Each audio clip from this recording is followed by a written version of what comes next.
요즘 기술이 발달하고 암의 생존율도 높아지는 것도 사실이긴 합니다만 그래도 암은 무서운 병이다. 뇌동맥류는 침묵의 살인자라는 별명을 가지고 있어요. 어떤 증상도 없고요. 네.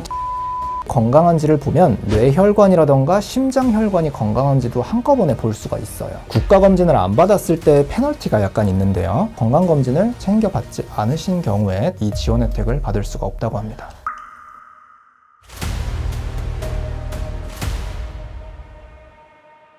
안녕하세요. 예, 안녕하세요. 검진센터가 굉장히 바쁘거든요. 그만큼 건강에 대해서 관심이 많은데 건강검진 시에 꼭 해야 할 검사들은 어떤 걸 추천하시겠어요? 일단 제가 제일 추천하는 검사는 복부 초음파입니다. 복부 초음파는 우리 뱃속에 깊숙이 있는 간이나 담도, 췌장, 신장 같은 장기를 보는데 아주 효과적인 검사인데요. CT랑 다른 점은 방사선 노출도 없고 아주 안전한 검사라는 겁니다. 이 초음파 검사는 임산부한테도 할 수 있잖아요. 그래서 건강에는 별다른 해가 없다 이렇게 말씀을 드리고 있어요. 비용도 그렇게 비싸지 않아서 저는 2년에 한 번씩은 복부 초음파 진행해 주시는 걸 권장드리고 있습니다. 이렇게 바라보고 있으면 그 시커먼 거에 뭘 잡았길래 누르고 또 캡처를 하고 이러시는지 보다 보면 참 같은 화면을 보더라도 나는 까막눈이구나 싶거든요. 어떤 것들이 의심될 때 복부 초음파는 효과가 있고 그걸 알아내기 위한 걸까요? 술을 많이 먹어서 간이 나쁜 분들이 초음파를 보면 아나요? 예, 뭐 그렇게도 볼 수 있습니다. 이제 술을 평소에 많이 드시는 분들은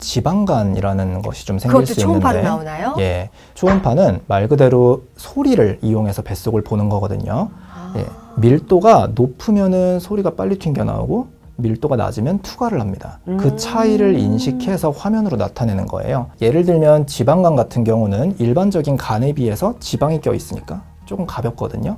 그러니까 이 초음파상에선 조금 더 하얗게 보이고 이런 차이를 감별하는 겁니다. 또 어떤 것들을 감별이 돼요? 그 밖에는 췌장이라던가 신장 아니면 담도 쪽에 특정 덩어리가 보이거나 이거를 초기에 확인할 수가 있어요. 이런 덩어리는 별게 아닐 수도 있지만 드물게는 암일 수도 있거든요. 여기서 이상 소견을 확인하면 그때 정밀 검사로 들어가게 되는 거죠. 복부 초음파 꼭 해야 되고요. 다음은 두 번째는 갑상선 초음파입니다. 필요하다고 생각하십니까? 저는 너무나 기계가 빨리 작은 것들을 잡아서 갑상선 환자들이 무지무지 많아졌거든요. 그럼에도 불구하고 갑상선 초음파는 꼭 해야 될까요? 예, 뭐 말씀하신 것도 일리가 있어요. 어떤 통계를 보면 갑상선 암의 5년 생존율이 100%가 넘는 통계가 있거든요. 그렇죠. 이게 무슨 의미인고 하고 보니까 검사를 너무 많이 하고 또 정밀하게 해서 갑상선에 조그만 이상이라도 있으면 다 찾아내고요.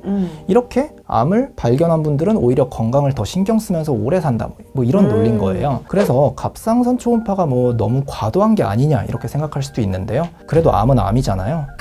갑상선에 대해서 좀 해주실 말씀은 없을까요? 이 갑상선암이 굉장히 치료 결과도 좋고 또 순한 암으로 알려져 있긴 한데요. 그래도 이 암을 그냥 방치했다가 늦게 발견하게 되면 그때는 또 치료가 쉽지 않거든요.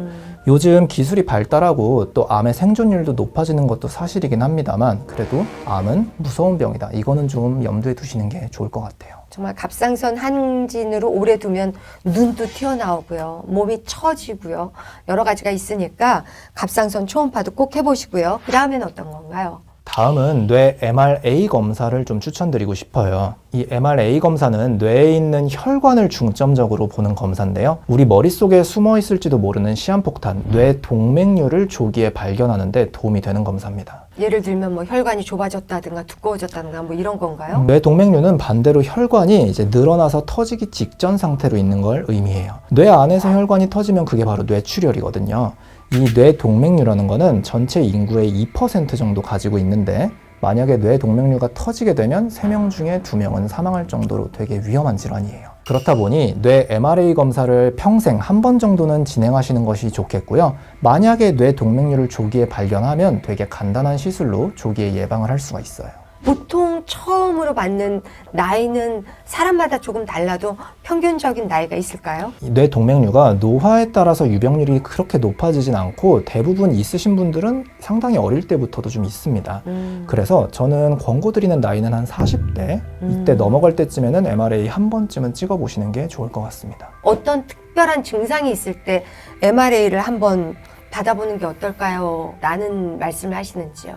뇌 동맥류는 침묵의 살인자라는 그런 별명을 가지고 있어요. 어떤 증상도 없고요. 오. 네, 처음으로 느끼는 증상은 머리가 극심하게 깨질 듯이 아픈데 이거는 이미 늦은 걸 수도 있거든요. 네. 예, 그렇다 보니까 별 증상이 없으시더라도 한번 해보시는 게 좋을 것 같아요. 평생에 한 번쯤은 꼭 해보시라는 그런 말씀이고요. 다음은요? 다음은 경동맥 초음파입니다. 말 그대로 목에 있는 동맥에다가 초음파를 갖다 대서 혈관에 석회화가 있는지, 혈관이 좁아지지는 않았는지 이거를 보는 검사인데요. 경동맥이 건강한지를 보면 뇌혈관이라던가 심장혈관이 건강한지도 한꺼번에 볼 수가 있어요.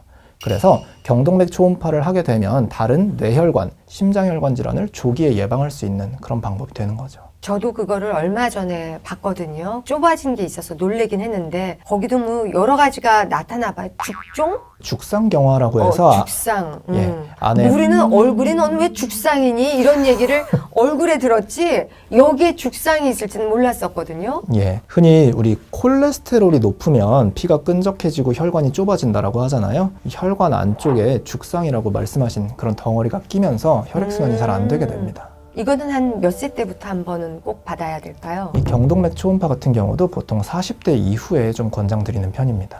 근데 이런 부분이 있어요. 같이 검진을 받아도 여기가 굉장히 힘들고 혈액순환이 안 되는 것 같아 하면 싸지는데 그냥 불안해서 한번 예방 차원에서 해보려고요. 이러면 가격이 확 뛰더라고요. 그래서 이런 것들은 어떻게 급여인가요? 비급여인가요? 기본적으로 검진 목적으로 시행하는 모든 검사는 다 비급여가 그죠. 맞습니다. 그런데 이 말씀하신 것처럼 이제 특정 검사, 예를 들면 뭐 복부 초음파라던가 아니면 뭐 다른 초음파들 증상을 호소해서 진행하는 경우에는 그때는 급여가 적용될 수도 있어요. 굉장한 힌트를 드렸으니까 여러분 그 검진의 목적으로는 그냥 제 돈 내고 하시고요. 몸이 좀 이상이 있다 그러면은 나라에서 또 도와주니까 돈 아껴야지 하면서 꼭 참거나 이러시면 안 된다는 말씀입니다. 그리고 또 어떤 게 있을까요?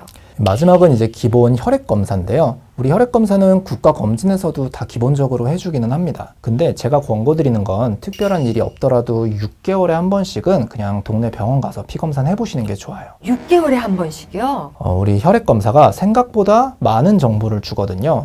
쉽게 말하면 머리끝부터 발끝까지 어떤 이상이 있는지를 1차적으로 다 나타낼 수가 있어요. 비용도 별로 안 비싸니까 그냥 건강에다 좀 투자한다 생각하시고 피 검사는 해보시는 게 좋지 않을까 싶습니다. 그러면 이 혈액 검사를 하기 위해서 내가 어떤 걸 좀 준비하고 어떻게 하는 게 좋을까요?